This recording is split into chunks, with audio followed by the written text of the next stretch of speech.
Et bonjour à tous et bienvenue sur le podcast de Bye Bye Patron, le podcast qui traite de thunes, de flouze, de pognon et de comment virer son patron.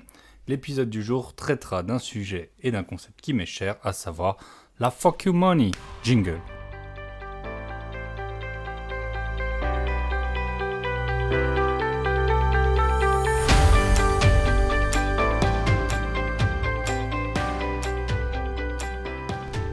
Alors désolé pour les oreilles les plus tendres et les plus prudes, je ne pense qu'il n'y a malheureusement pas d'autre expression que la fuck you money, donc c'est celle-là qu'on va utiliser durant tout l'épisode. Donc si vous êtes au couvent ou au jardin d'enfants, merci d'éloigner les âmes sensibles. Avant de démarrer, je tenais à remercier tous les auditeurs du podcast de la semaine dernière, ça a été un record d'écoute. L'épisode il est déjà deuxième de mes podcasts les plus écoutés. Alors que les écoutes de podcasts, c'est quelque chose qui se fait sur un peu plus long terme en général. Donc je suis super content. Merci encore à Céline. Vous avez sûrement dû trouver son histoire super inspirante. En tout cas, ça a été mon cas. Merci encore à elle. Petite dédicace également à Paco, qui a le podcast Investisseur 4.0. Il m'a fait un petit clin d'œil dans son dernier épisode. Je ne peux que vous recommander. Bon, en priorité, c'est mon podcast qu'il faut écouter, mais si vous avez encore un peu de temps, n'hésitez pas à tendre l'oreille aux investisseurs 4.0. Le dernier épisode, c'était sur la façon d'automatiser ces investissements locatifs pour les enchaîner le plus vite possible. Donc, c'était très très intéressant. Donc voilà, si vous avez un peu de temps, vous pouvez écouter son podcast. Et pour cette mini-pub, il ne m'a pas rétribué, je vous rassure. C'est en toute bonne foi que je vous le recommande. Pour la suite des épisodes du podcast, on va continuer, je pense, sur ce rythme de une interview toutes les 2 semaines. Ça me convient bien, j'ai l'impression qu'à vous aussi. Si vous avez des remarques, n'hésitez pas. Et sinon, je vous rappelle que mon livre, petite pub, Négocier un bien immobilier, 7 techniques pour gagner des dizaines de milliers d'euros à l'achat d'un investissement locatif, est disponible sur Amazon. Vous tapez Bye Bye Patron en un mot, ou sinon il y a le lien dans la description de cet épisode et vous cliquez et c'est bon. Petite actualité de ma part, même si peut-être que ça vous est égal, mais je vais vous raconter un tout petit peu ma vie. Samedi dernier, j'ai eu la chance d'être invité à une soirée dont justement tous les protagonistes étaient des investisseurs ou des gens qui avaient un business en ligne, donc c'était super intéressant. Merci à l'hôte de m'avoir inspiré et invité, bien entendu. Et je peux que vous recommander de faire ce type de soirée. C'est surtout super enrichissant. En quelques heures, vous allez pouvoir rencontrer plus de monde que peut-être en un an. Donc c'est super sympa ce type d'événement. Et en plus, les gens étaient fort sympathiques. Donc on s'est bien amusé. Voilà, on peut attaquer l'épisode du jour. Alors, la fuck you money, je sais pas exactement comment on le traduit en français. Je dirais que ça veut dire non merci, monsieur. C'est fort agréable de m'avoir fait cette proposition, mais je vais devoir la décliner. Mais on va préférer l'expression fuck you money pour le reste de l'épisode. Donc, en fait, qu'est-ce que c'est ? Ça va être le montant ou la somme d'argent dont vous devez disposer pour pouvoir dire fuck you aux gens qui vous imposent des choses.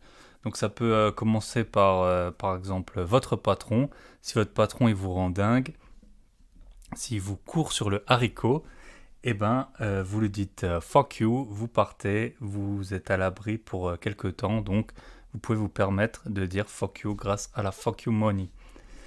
Et pourquoi est-ce que je vais traiter de cet épisode aujourd'hui ? Donc c'est notamment déjà l'interview avec Céline de la semaine dernière où elle nous a raconté qu'avec 77 000 euros, un achat de 77 000 euros, et je pense que c'était 40 000 euros de travaux, elle a réussi à en fait quitter son emploi de professeur à mi-temps.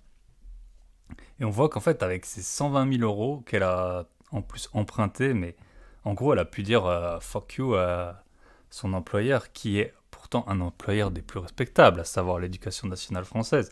Mais voilà, quand même, vous dites, c'est 120 000 euros, c'est pas tant que ça en fait pour pouvoir acquérir une liberté. Alors elle a fait super bien son achat, elle a vraiment bien optimisé la chose. Mais voilà, c'est ça qui m'a en fait déjà un peu inspiré. Et en fait, c'est aussi, voilà, à force de parler avec des gens qui sont investisseurs, on se rend compte que, en tout cas, de tous ceux que je rencontre, personne n'est vraiment à la recherche de l'argent. Je me suis dit, mais pourquoi est-ce qu'en fait on fait tous ces investissements? Et moi le premier, pourquoi est-ce qu'on passe autant de temps? Pourquoi on se forme autant? Pourquoi voilà, on gère un peu des imprévus toute l'année? Alors qu'en fait, on ne recherche pas l'argent.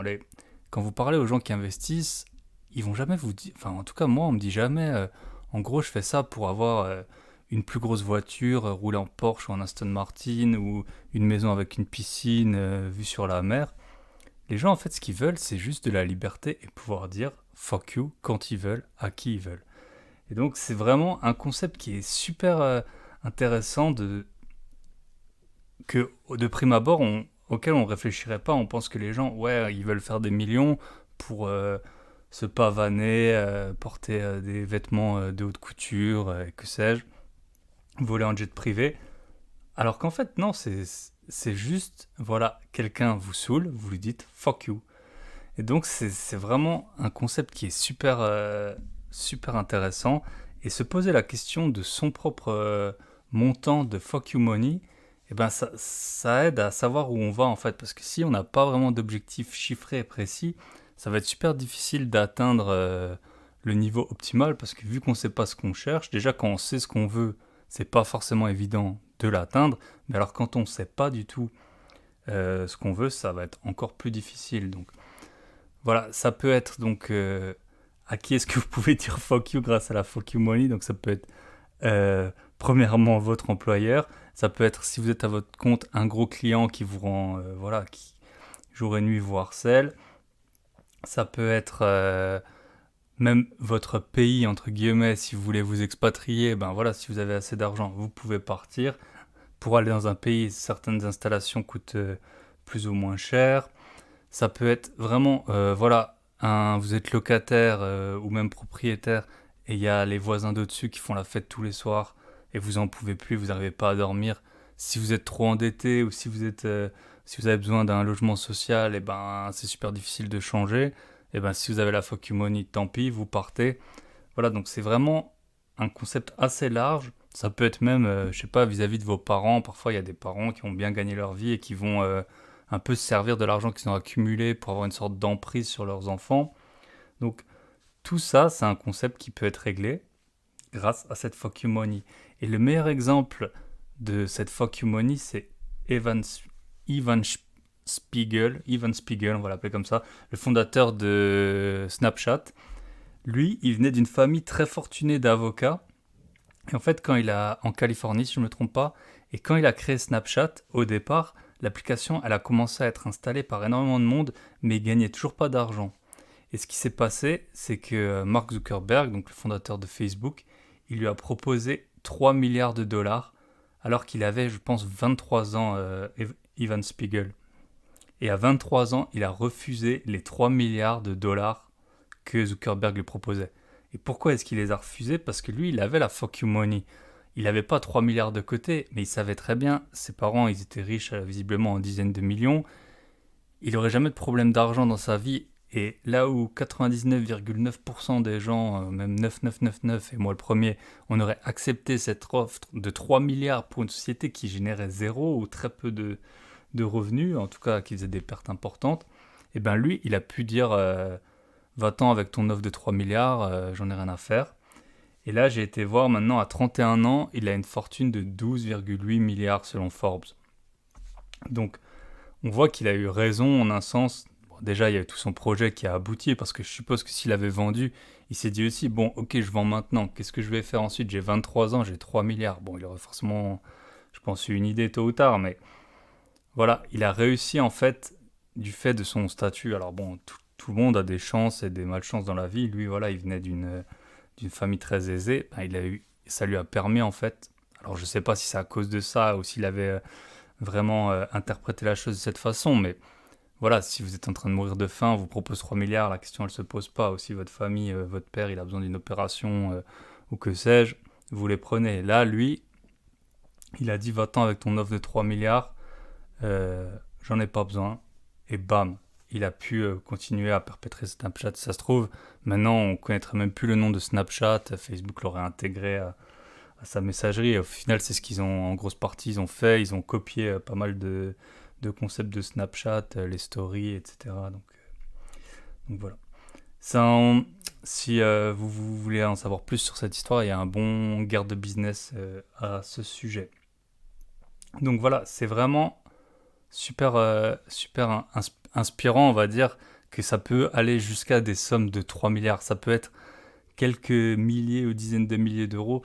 Voilà, si vous êtes dans un job, par exemple, débutant, où il y a beaucoup de sociétés qui peuvent vous embaucher, peut-être pas à des super bonnes conditions, mais par exemple, je sais que dans certaines sociétés informatiques, voilà, on vous embauche assez facilement, mais c'est pas les meilleures conditions, ou des sociétés dans la finance où on vous fait bosser beaucoup, et ben, ou même, je pense, dans le bâtiment, il doit y avoir vraiment pas mal de gens qui sont voilà, d'emploi à pourvoir.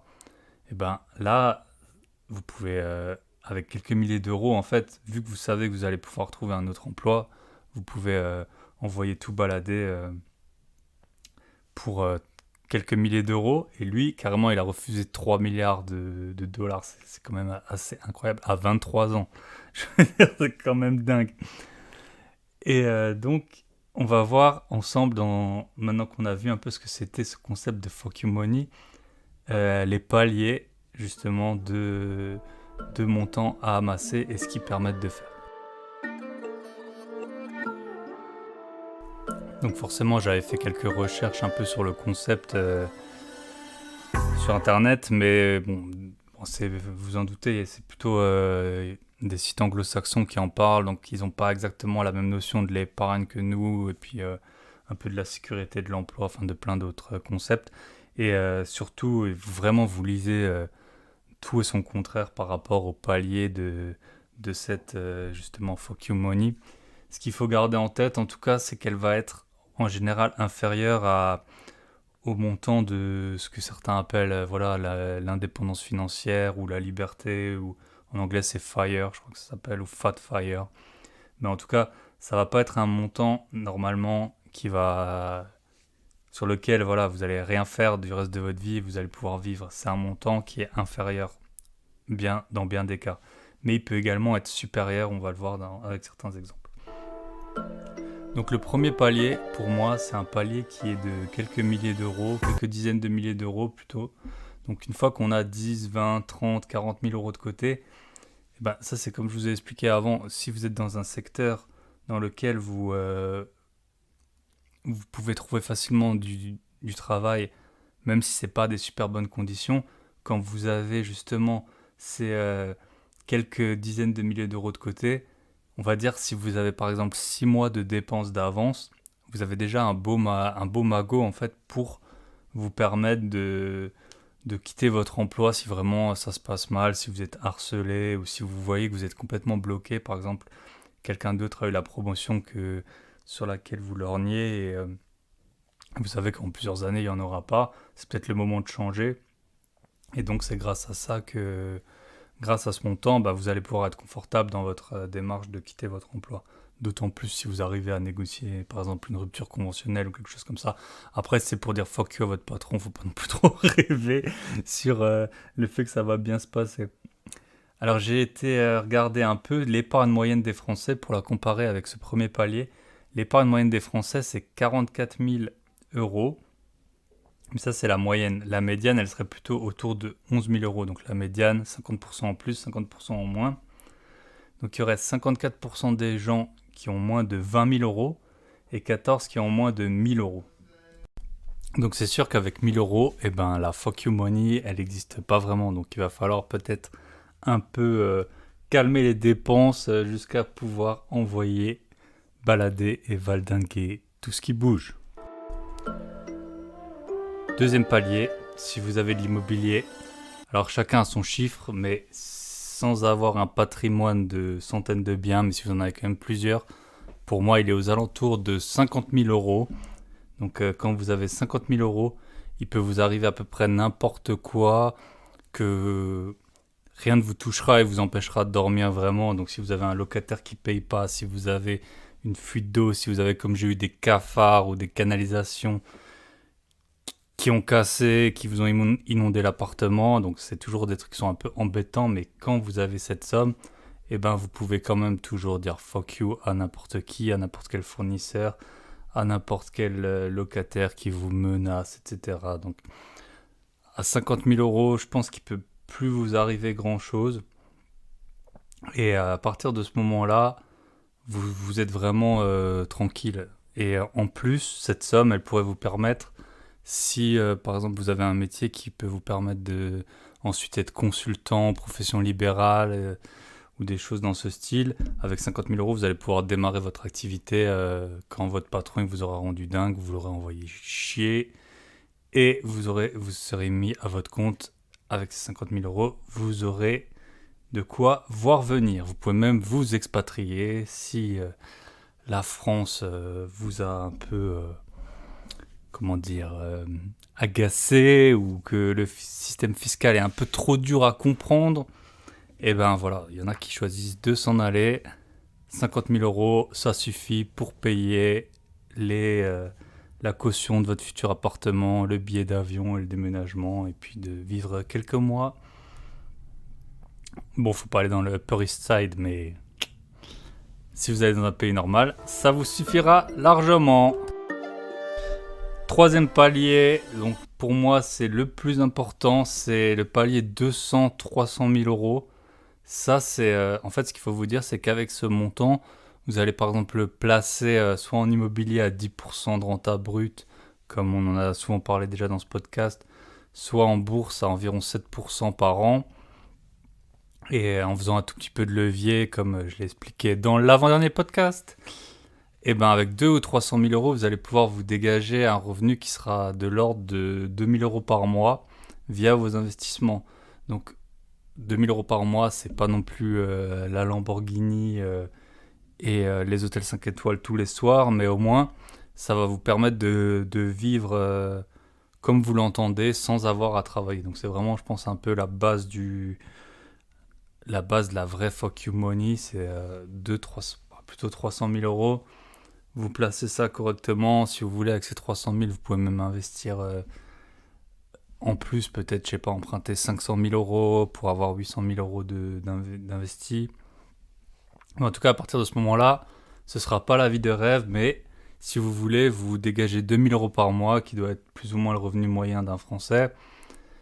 Et surtout si vous avez votre résidence principale qui est payée, voilà, là vous êtes tranquille. Franchement, à 200-300 000 euros, si vous faites des investissements qui sont judicieux, eh ben vous êtes sûr qu'il ne pourra rien vraiment vous arriver, surtout si vous êtes célibataire et tout seul.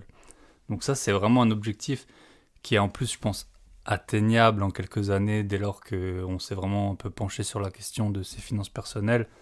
Ça peut être beaucoup, comme pas beaucoup, mais c'est vraiment quelque chose qui est atteignable. Donc si ça devait être votre premier objectif, voilà, fixez-le à 200-300 000 euros. Ensuite, vous n'êtes pas obligé de démissionner, d'arrêter de travailler, vous pouvez continuer à faire ce qui vous plaît, ou peu importe, mais au moins vous êtes tranquille et vous savez peut-être que pour toute votre vie, voilà, vous avez vos investissements qui tournent, vous faites ça et vous serez serein quoi qu'il arrive. Quatrième palier, 1 million d'euros. Alors 1 million, si vous faites pas n'importe quoi, là vous n'avez même plus besoin d'investir. Donc le palier d'avant c'était faut investir intelligemment, mais vous avez plus besoin de travailler.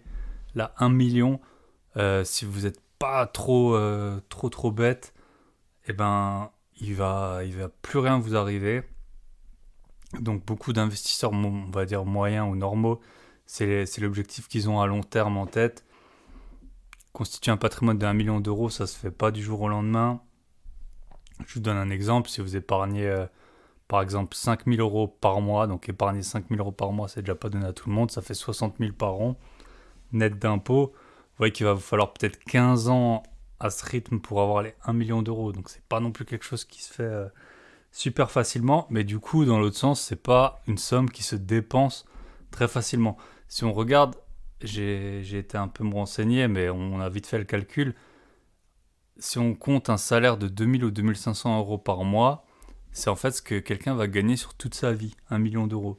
Donc, si vous avez 1 million d'euros, ben c'est comme si en fait voilà, si vous commenciez votre vie professionnelle à 25 ans avec 1 million d'euros, et ben c'est comme si vous travailliez jamais, vous dépensez juste 2 500 € par mois, mais sans même les investir, et vous serez tranquille jusqu'à 60 ans.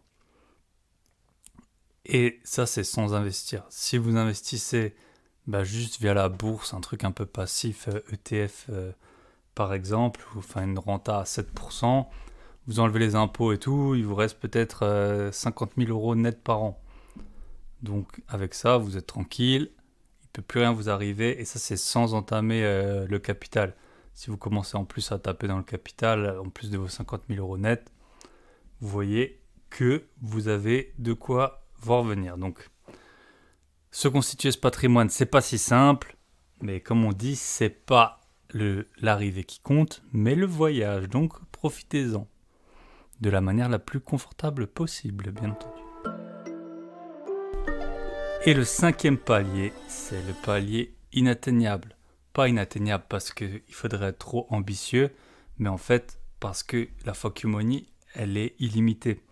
Dans le sens où, selon votre train de vie, vous pourrez avoir tout l'argent du monde et il vous faudra toujours plus. Si par exemple vous engagez sur un projet à 10 millions d'euros de construction et que ça se passe mal, c'est pas avec votre 1 million d'euros qu'on a cité précédemment que vous allez pouvoir dire fuck you à tout le monde. Vous allez être dépendant de tous vos fournisseurs, de tous vos clients. Voilà, ça suffira pas. Pareil, si vous êtes footballeur, vous avez beau très bien gagner votre vie, vous allez être dépendant de votre club qui vous paye si chichement, si on peut dire. Et surtout, voilà, de votre train de vie qui peut être beaucoup trop élevé. On sait qu'il y a énormément de sportifs, notamment aux États-Unis, qui se retrouvent ruinés. Donc voilà, vous avez des pensions alimentaires, je pense que c'est pareil, des maisons qui sont beaucoup trop chères pour vous, des mauvais investissements. Idem si vous avez une société qui a des centaines ou des milliers d'employés, là avec votre 1 million d'euros, vous n'allez pas pouvoir dire fuck you à tout le monde, vous n'allez pas pouvoir dire fuck you à la sécu, ni au syndicat, ni à tout ça. Donc c'est aussi pour ça que je vous avais dit à la base, ayez un objectif, comme ça si vous avez un objectif, au moins après vous savez un peu adapter votre niveau de vie à cet objectif et pas prendre des risques démesurés ou du levier incroyable pour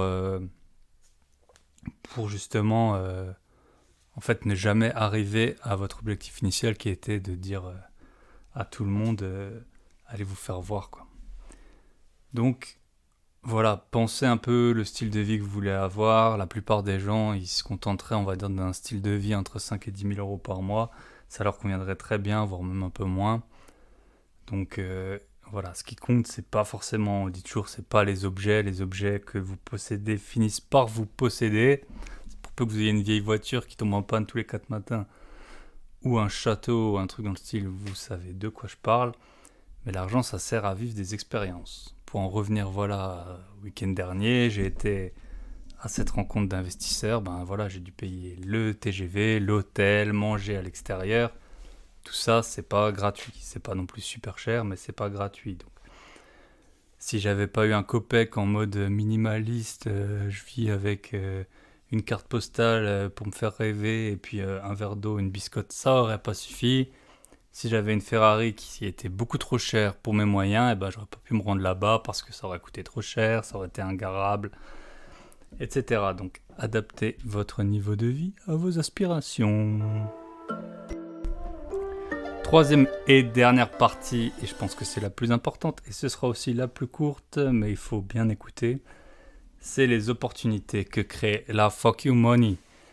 Comme je l'ai dit en introduction, Evan Spiegel, je sais pas s'il m'écoutait, je suis sûr qu'il me tuerait, comment je prononce son nom. Mais lui, il a refusé 3 milliards de dollars pour maintenant en avoir plus que 12. Lequel de mes auditeurs a refusé 3 milliards pour gagner 9 milliards de plus? Je pense qu'il n'y en a pas tant que ça. Donc, en fait, ce qu'il faut voir avec la fuck you money, c'est pas juste envoyer tout le monde balader, puis être sur la plage à boire des pina coladas. Franchement, il faut pas rêver. Si demain vous achetez une dizaine, vingtaine de biens, d'appartements, que vous commencez à investir dans tous les sens, c'est pas parce que demain ou après-demain vous allez avoir assez de fuck you money que vous allez vous prélasser au bord de la plage et rien faire. Au bout de 2 semaines, vous allez tourner en rond et vous allez vous lancer dans des nouveaux projets. Mais ce qui est génial, justement, quand vous possédez cet argent, c'est que vous pouvez faire tout ce que vous voulez. Si vous voulez devenir un peintre, si vous voulez devenir un musicien, si vous voulez, être naturopathe, ouvrir votre magasin bio, si vous avez déjà assez d'argent pour vous générer de quoi vivre décemment, 2-3 000 euros, par exemple, de revenus passifs ou semi-passifs, ils vont pouvoir vous permettre de vous lancer dans des projets, alors soit qui ont plus de sens pour vous et qui ne sont pas du tout liés à l'argent, ou alors qui sont plus rémunérateurs, mais sur le long terme. Donc, par exemple, créer une start-up, ouvrir un magasin, des choses dans ce style. Un de mes livres préférés, c'est la biographie de Arnold Schwarzenegger, que je peux que vous recommander, qui s'appelle Total Recall. Et lui, il explique bien qu'en fait, tout l'argent qu'il a gagné du bodybuilding, il l'a réinvesti dans l'immobilier. Et en fait, grâce à ses rentes, il a pu refuser plein de rôles quand il a voulu devenir acteur. Et malgré son accent autrichien, en fait, il a refusé plein de rôles parce que c'était pas des rôles de films avec des assez gros budgets qui allaient marquer les esprits. Et lui, ce qu'il voulait pas, c'est être catégorisé comme acteur de seconde zone. Et il y avait des concurrents à lui, forcément, qui étaient aussi musclés, un peu dans son style. Eux, ils n'avaient pas d'argent, ils ont dû accepter des rôles un peu secondaires ou des choses dans ce style. Si vous regardez souvent, on parle des acteurs, les premiers rôles, c'était tout pourri et tout. Lui, il a tué un grand rôle. C'était Conan, Conan le barbare. Je pense que si on le regarde maintenant, ça fera un peu sourire, mais à l'époque, c'était une super production. Et pourquoi il a pu se permettre ça ? C'est parce qu'en fait, il a dit non à tous les rôles qui étaient pas assez ambitieux. C'est surtout à ça que ça va vous servir cet argent. Ça va être à faire en fait vraiment ce que vous voulez et en mettant de côté totalement l'aspect financier. Et pour finir, pour ceux qui le suivent, il y a Tony de Une vie de liberté qui m'a bien conseillé pour les podcasts et que je suis et avec qui je communique assez souvent via Instagram. Lui, c'est pareil. Une fois qu'il a eu sa vie de liberté en arrêtant son activité, donc il était entrepreneur dans les travaux publics, il a pu faire des podcasts. Maintenant, il fait des vlogs. Il a organisé des séminaires, parapente, wakeboard. Là, il a lancé une deuxième formation. Il divise des terrains. Voilà, il est toujours actif. Et ça se trouve, il gagne encore mieux sa vie maintenant que précédemment. Et surtout, il fait ce qu'il veut. Et les podcasts, par exemple, au début, je suis sûr qu'il a commencé doucement, comme tout le monde. Et puis maintenant, il a 20 ou 25 000 écoutes par mois. Donc, ça s'est fait petit à petit. Et ça, il a pu le faire en grosse partie parce que justement, il avait cette somme d'argent qui suffisait. Donc, ça peut être à l'échelle de Evan Spiegel en milliards d'euros. Ça peut être à l'échelle de Schwarzenegger en millions d'euros ou à une échelle beaucoup plus réduite. Cette fuck you money, elle est super importante. Donc, essayez de mettre en place toutes les actions pour parvenir à votre objectif. Gardez un peu un niveau de vie qui est cohérent par rapport à ces objectifs. Et grâce à ça, tôt ou tard, vous pourrez virer votre patron. Sur ces bons conseils, je vous souhaite une bonne semaine. N'oubliez pas de vous abonner, partager, liker, le pouce bleu, les commentaires, etc. Et à très bientôt. Bye bye. Ciao.